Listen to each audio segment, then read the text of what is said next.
असहाबी कन नुजूम बेअयहिम इक्तदैतुम इहतदैतुम। उहे आसमान हिदायत जो जेको नूर ऐं हिदायत आहे उन उहो नूर ख़ुदि इहे सहाबी आहिनि। फरमायो बेअयहिम इक्तदैतुम, इन्हनि मां कंहिं बि हिक जी इक्तदा तव्हांखे जेकॾहिं नसीब थी वई त इहतदैतुम उन हिदायत वारे मक़ाम ते पहुची वई। अल्लाह जे रसूल फ़ैसिलो ॾेई छॾियो। ईअं उमेद न जारी आहे, ईअं न ॿुधायो आहे त मुमकिन आहे तव्हांजे लाइ ऐं पोइ पहुची सघो था। न न, रसूलुल्लाह फरमायो पोइ पहुची वियो, उन मक़ाम खे हासिल करे तव्हां छॾियो। इहो असुल हिदायत जो नूर उहे आहिनि।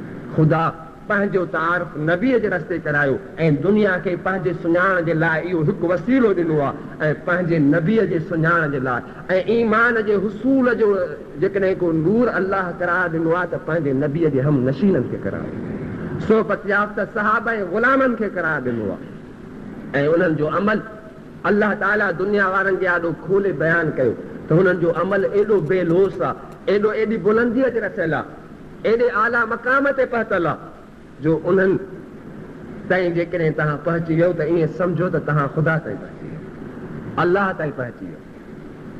ऐं उन्हनि जी अमली ज़िंदगी, मां अर्ज़ु हितां कयो त उन्हनि जी अमली ज़िंदगी हिन दुनिया में हक़ ऐं सच जे परखण जे लाइ हिकु कसवटी आहे।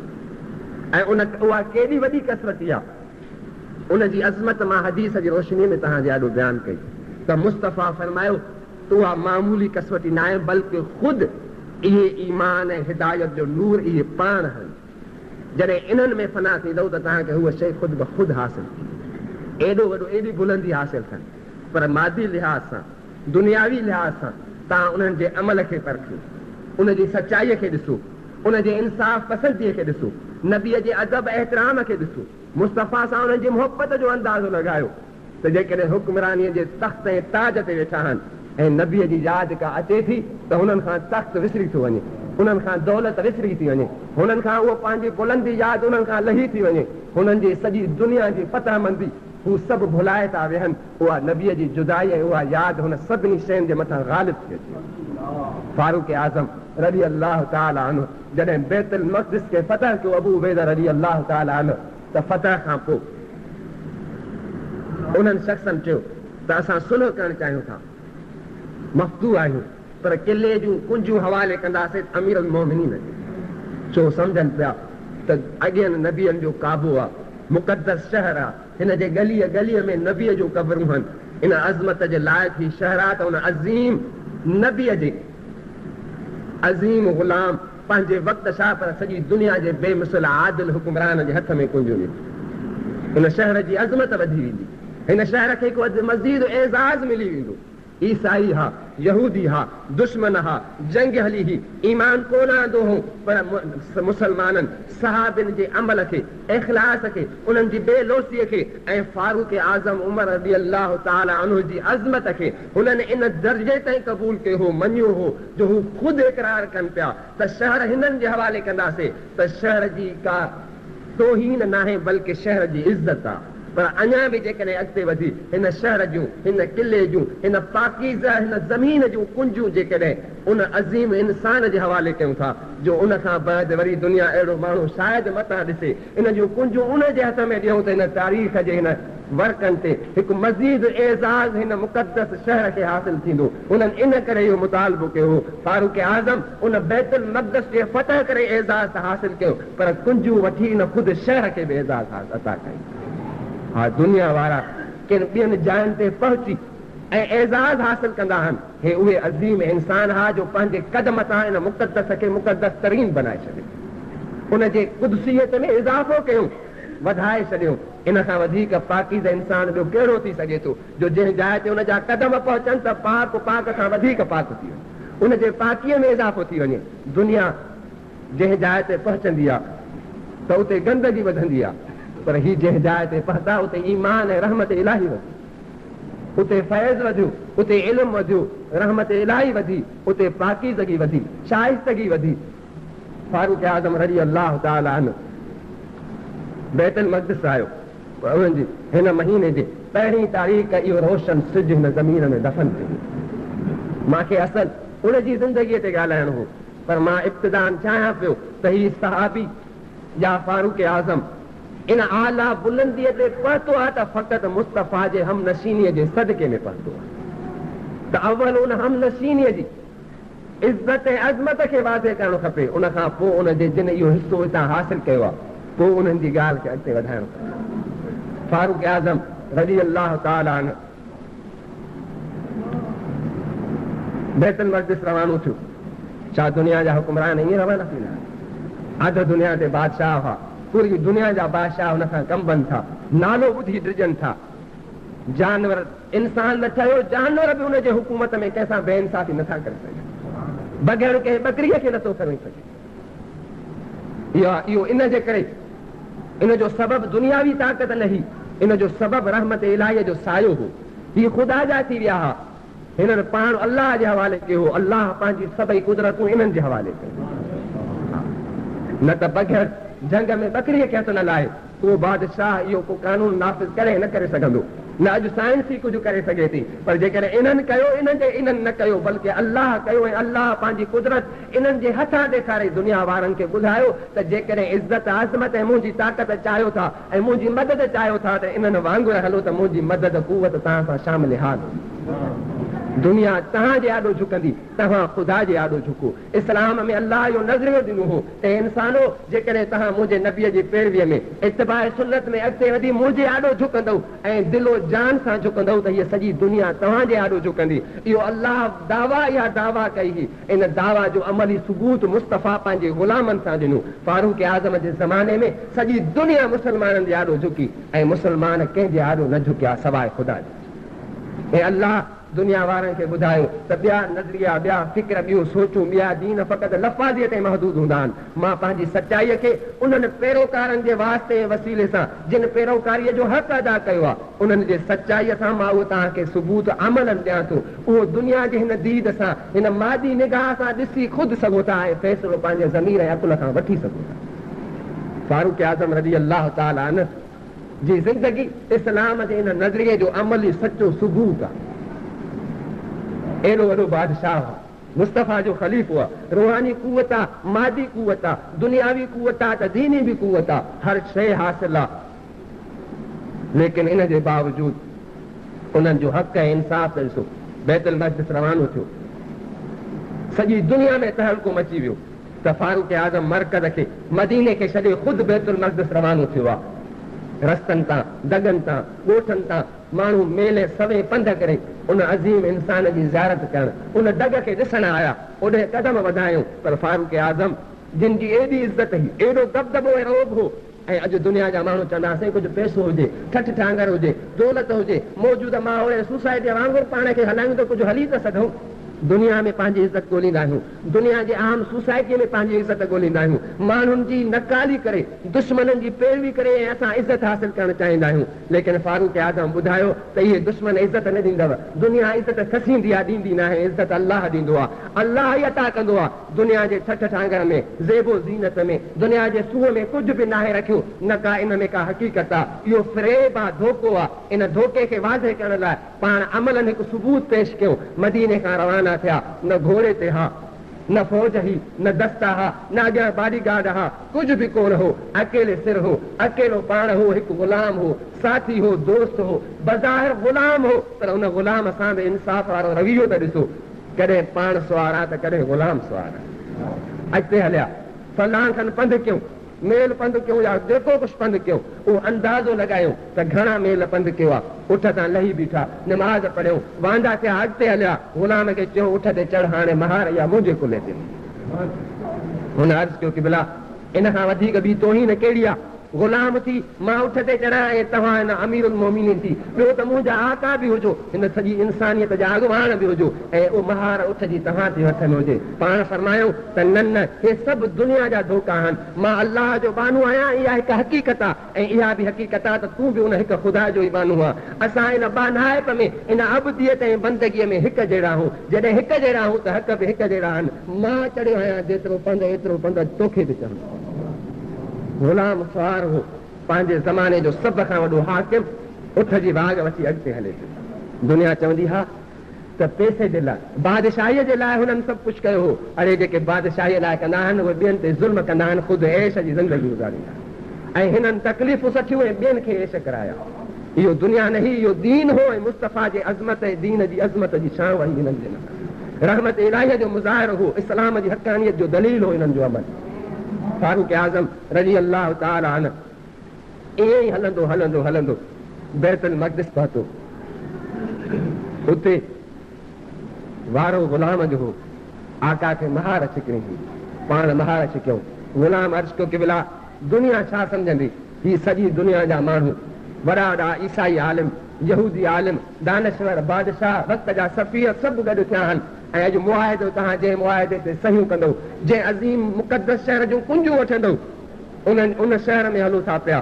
तव्हां कुझु अज़मत सां हलो, ॿियो त कुझु न कयो, कम अज़ कम हाणे सुवारीअ ते चढ़ियो। पाण फरमायो कतनि न, सुवारीअ ते चढ़ी छा कंदुसि? सुवारी कुझु न ॾींदी आहे। जेकॾहिं मां इहो सभु कुझु जेकॾहिं मूंखे मिलियो आहे त हक़ ऐं इंसाफ़ जी पैरवीअ जे सदके में मिलियो आहे। अॼु जेकॾहिं बेइंसाफ़ी कंदुसि त इहो सभु कुझु खसिजी वेंदो। हे सुवारी इहा इज़त मूंखे ॾींदी न, बल्कि मूंखां खसींदी। ज़ुल्म खसींदो आहे, ज़ुल्म तबाही आणींदो आहे। ज़ुल्म कॾहिं बि इंसान में आबादी कोन आणींदो आहे। मूंखे तबाही न आहे ॾिसणी, पाण हुनखे चाढ़ियनि था, अॻिते वधनि था। दुनिया हैरत में पइजी वई त उहो माण्हू जंहिंजे नाले खां दुनिया कमे थी, उहो उठ जी महार कुल्हे ते रखियूं, गुलाम खे उठ ते चाढ़ियूं। शहर जे वेझो थिया मुस्लमान, कुझु आला लिबास ऐं घोड़ो, तुर्की घोड़ो कारिया ते पेश थिया। पाण फरमाए छाजे लाइ आंदो अथव? अर्ज़ कयूं कि भला इन जे लाइ आंदो आहे त ही दुनिया जा माण्हू आहिनि, दुनियादार आहिनि, दुनिया जी निगाह सां ॾिसंदा आहिनि, दुनिया जे ई निगाह सां ॾिसी, दुनिया जे ठठ ठांगर खे ॾिसी ॿिए जी इज़त अज़मत जे मुतालिक़ पंहिंजे दिलि में फ़ैसिलो कंदा आहिनि। तव्हां कम अज़ कम लिबास आला पायो, हिन तुर्की आला घोड़े ते चढ़ो, कम अज़ कम तव्हांजो रोब दबदबो त हिननि जे मथां जेको आहे सो त क़ाइमु रहे। पाण फरमाए अफ़सोस आहे तव्हांजे फ़ैसिले ते, अफ़सोस आहे तव्हांजे हिन फिक्र ते। उमिरि खे जेकॾहिं का इज़त मिली आहे त इस्लाम जे सदके में मिली आहे। उमिरि खे इज़त दुनिया जे फुतूहात न ॾिनी आहे, जंगनि जे कामयाबी न ॾिनी आहे, दुनिया दौलत न ॾिनी आहे। उमिरि खे जेकॾहिं इज़त ॾिनी आहे त मुस्तफ़ा जे ग़ुलामी ऐं इस्लाम ॾिनी आहे। उहो इस्लाम जेकॾहिं मूं में आहे त मां अॼु बि दुनिया में मुअज़्ज़ज़ आहियां, बल्कि वधीक इज़त ॾींहों ॾींहुं मुंहिंजे में मूंखे अलाह अता कंदो वेंदो। पर जेकॾहिं तव्हां चाहियो था त इन दुनिया जे इन में कुझु आहे, इन में कुझु बि न आहे, इहा शइ मूंखे कुझु ॾेई बि न सघंदी। घोड़ो वापसि कयो, लिबास वापसि कयो, उन सादे लिबास में आया जंहिंखे चटियूं लॻल आहिनि, कुझु बि न हो। हज़रत इमाम हसन रज़ी अल्लाह ताला अन्हु जो ख़ुदि इरशाद आहे, पंहिंजे ज़माने में कंहिं शख़्स तज़किरतनि सननि जी ॻाल्हि पुछी, पाण फरमायो त कंहिंजे मुतालिक़ पुछे थो जिन दुनिया खे छॾे दीन खे अवलियत ॾिनी। हुन शख़्स इन ॻाल्हि जो दलील पुछियो, पाण फरमायो त मूंखे ख़ुदि यादि आहे उमर पंहिंजे ज़माने ख़िलाफ़त में मिंबर जे रसूल ते बीही ख़ुतबो ॾिए पियो ऐं मां उनजे सादे लिबास खे ॾिसी हेठां खां उनजे लॻियल लिबास में चटियुनि खे ॻणणो शुरू कयो। पाण फरमायो अॼु बि मूंखे यादि आहे त उनजे रुॻो हिकिड़ी गोद में 12 चटियूं लॻियल आहिनि। जेके दुनिया जे लाइ दीन विकिणंदा आहिनि त उहे कोठियुनि बंगलनि में रहंदा आहिनि, आला लिबास पाईंदा आहिनि, पंहिंजा पराइप खे विसारे वेंदा आहिनि। मोहसिन ऐं अहसान कंदड़ उन्हनि खां यादि लही वेंदा आहिनि। दुनिया जी चकाचूंद हुननि खां पंहिंजा विसारे छॾींदी आहे।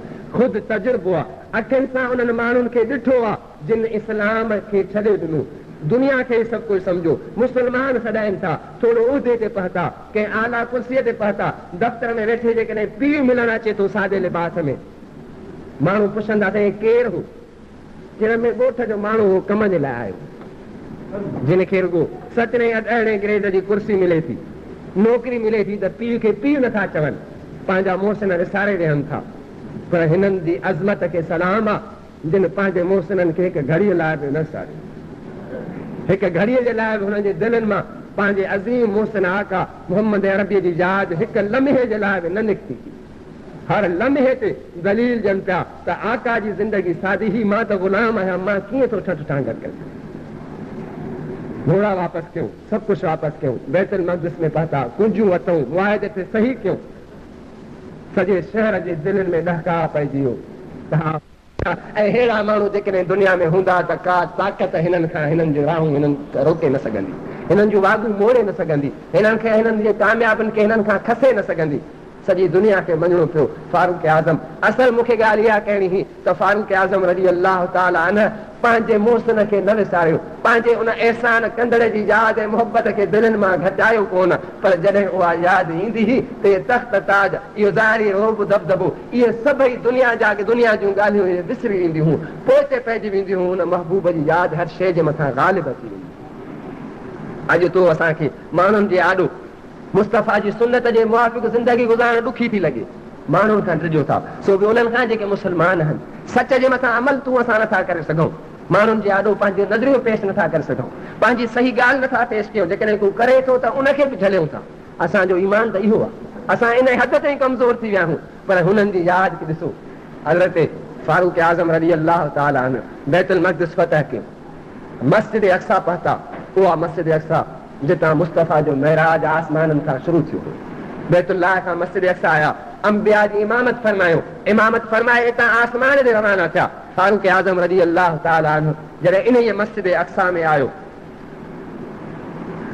ख़्याल कयईं त हज़रत बिलाल खे चवां त आज़ान ॾे।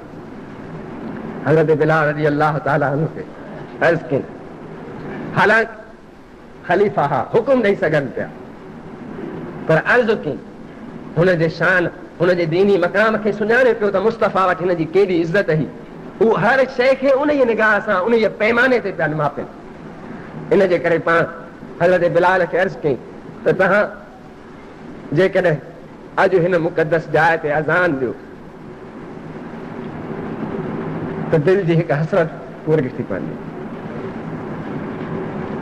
पाण फरमायो त उमर, मां पंहिंजे दिलि में अहद कयो हो त मुस्तफ़ा खां पोइ वरी आज़ान न ॾींदुसि, ऐं मूं में उहा हिमत बि न आहे जो मां आज़ान ॾेई सघां। उहो मंज़र ॿियो दफ़ो मुंहिंजूं अखियूं न ॾिसी सघंदियूं त मुंहिंजी दिलि उहा ताक़त बि नथी आणे सघे त वरी मां उहा आज़ान ईअं ॾेई सघां। पर अॼु तूं चयो आहे, तुंहिंजे चवण खे मोटाए बि नथो सघां, पर इहो बि यादि रख, अॼु ॾींदुसि, वरी ॿियो दफ़ो न चइजांइ, वरी ज़िंदगीअ में इहा आज़ान न ॾेई सघंदुसि। हज़रत बिलाल रज़ी अल्लाह ताला अन्हु सख़र ते चढ़ियो। हर हिकु शइ इन मां हिकु तारीख़ रखे थी, जेकॾहिं सभिनी ॻाल्हियुनि जी वज़ाहत कयां टाइम कोन्हे। बहरहाल मां मुख़्तसर पंहिंजे असल ॻाल्हि खे बयानु करे पंहिंजे गुफ़्तगू खे ख़तमु थो कयां। हज़रत बिलाल रज़ी अल्लाह ताला अन्हु जीअं अल्लाह अकबर थियो, आज़ान चई, उहो नबूवत जो ज़मानो सभिनी जे अखियुनि जे आॾो फिरी आयो। मुस्तफ़ा मस्जिद में रौनक अफ़रोज़ हूंदा हुआ, ऐं बिलाल आज़ान चवंदो हो त ईअं सम्झ में ईंदो हो त इहो आवाज़ दुनिया न बल्कि हिन मशरक़ मग़रिब खां मथे वधी आसमाननि ताईं बि पहुचे थो। बिलाल रज़ी अल्लाह ताला अन्हु आज़ान चई, इहो मंज़र सभिनी खे यादि आयो।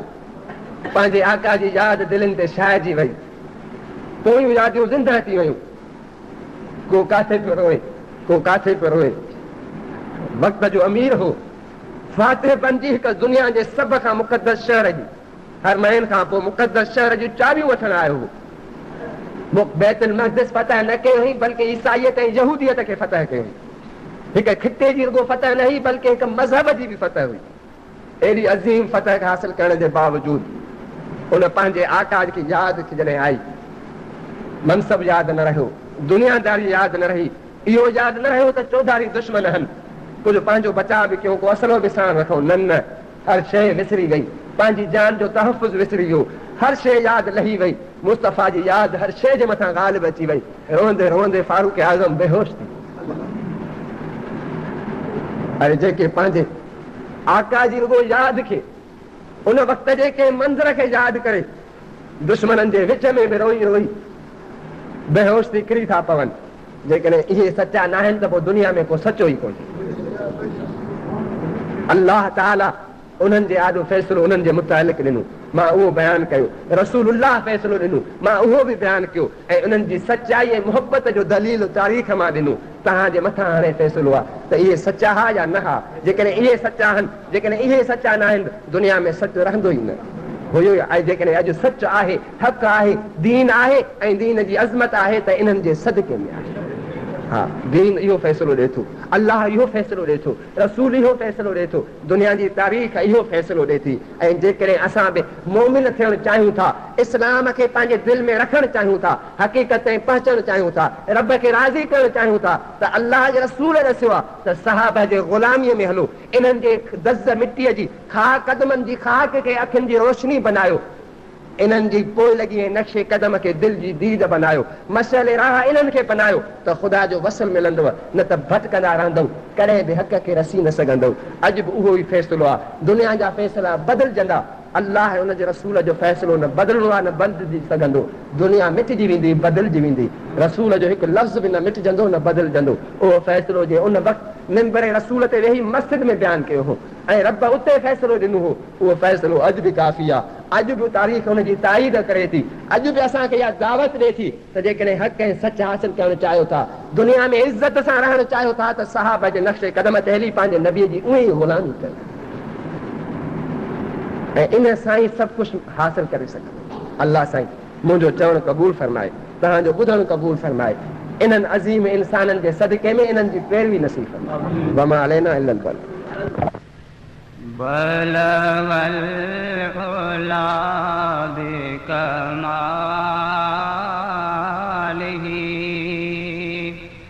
कशफ दुजा बिजमालिही हसन जमीयो खिसालिही सल्लु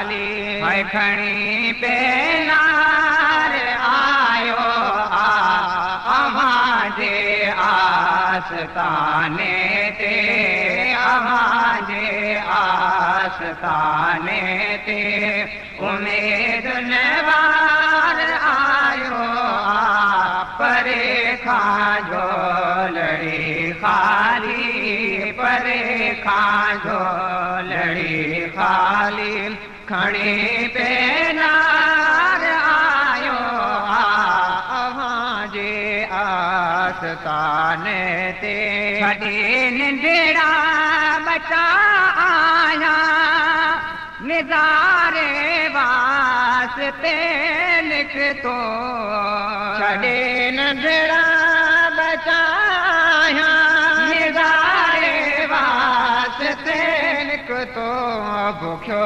दीदार तंहिंजे जो करण दीदार आयो परे खां झोलड़ी खाली खणी पे नार आयो अवाजे आस्ताने ते उम्मीदुन वार आयो परे खां झोलड़ी खाली खणी पे नार आयो अहांजे मोकिलण वारे मूंखे बि मोकिलियो आहे, अहांजे मोकिलण वारे मूंखे बि मोकिलियो आहे, मां सम्झां थो त अॼु मूं ते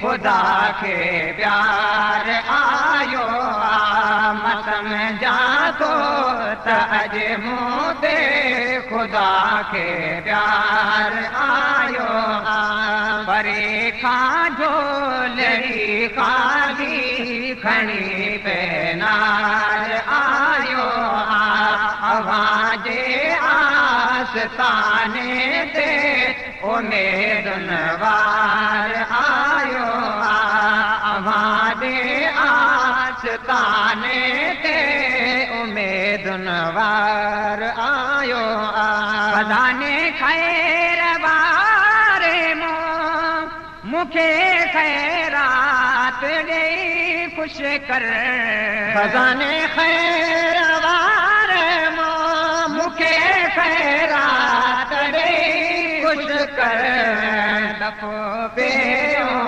अवाजे दर हली हुबदार आयो दफ़ो पहिरियों अवाजे दर हली हुबदार आयो परे खां जो लड़ी खाली खड़ी पेनार आयो अवाजे आस्ताने ते उमेद नवार आयो छॾे नंढड़ा बचा आया निज़ारे वास्ते लिखतो छॾे नंढड़ा बचा आया निज़ारे वास्ते लिखतो छो दीदार तुंहिंजे जो करण दीदार आयो बुखियो दीदार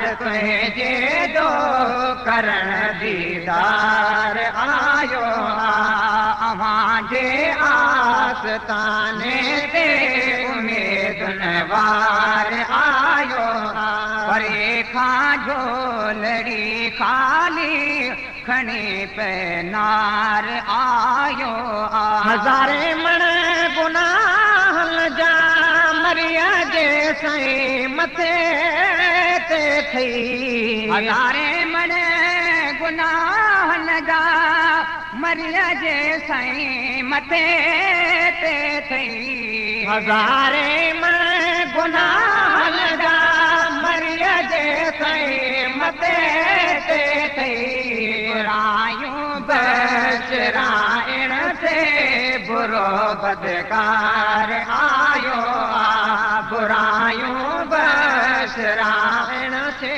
बुरो बदकार आयो अव्हांजे आस्ताने ते उमेद नवार आयो परे खां झोलड़ी खाली खणी पेनार आयो अल्लाह बिरादरान इस्लाम मौजूदा पुरफितन दौर में हर एक इंसान नफ्सा नफ्सी में मुब्तला है भाउ जो दुश्मन आहे पीउ पुट खां धार आहे माउ धीउ खां बेज़ार आहे मतिलबु त हर माण्हू पंहिंजी ज़िंदगी में मायूस थी चुको आहे अगरि अव्हां चाहियो था त अव्हांजे ज़िंदगी में इनक़िलाब अचे ऐं अव्हांखे क़ल्बी ऐं रूहानी सुकून मिले त तव्हांखे दावत आहे त हर चंड जी 27 तारीख़ दरगाह अलाहाबाद शरीफ़ कन्यारो ज़िलो नौशहर फ़िरोज़ में अचो जिते अव्हांखे सिलसिला आलिया नक्शबंदिया जो पेशवा पीरे तरीक़त रहबर शरीयत साहिब मार्फत विलायत सैयदी व मुर्शिदी महबूब सज्जन साईं मदद अली अव्हांखे क़ल्बी ज़िक्र सम्झाईंदो जंहिंजे करण सां अव्हांखे क़ल्बी ऐं रूहानी सुकून मिलंदो ऐं अव्हांजी परेशान ज़िंदगी में इनक़िलाब अची वेंदो इन खां सवाइ हर चंड जी 11 तारीख़ दरगाह फ़कीरपुर शरीफ़ वेझो रांधण स्टेशन ज़िले दादू में बि महबूब सज्जन साईं जन तशरीफ़ फरमा थींदा आहिनि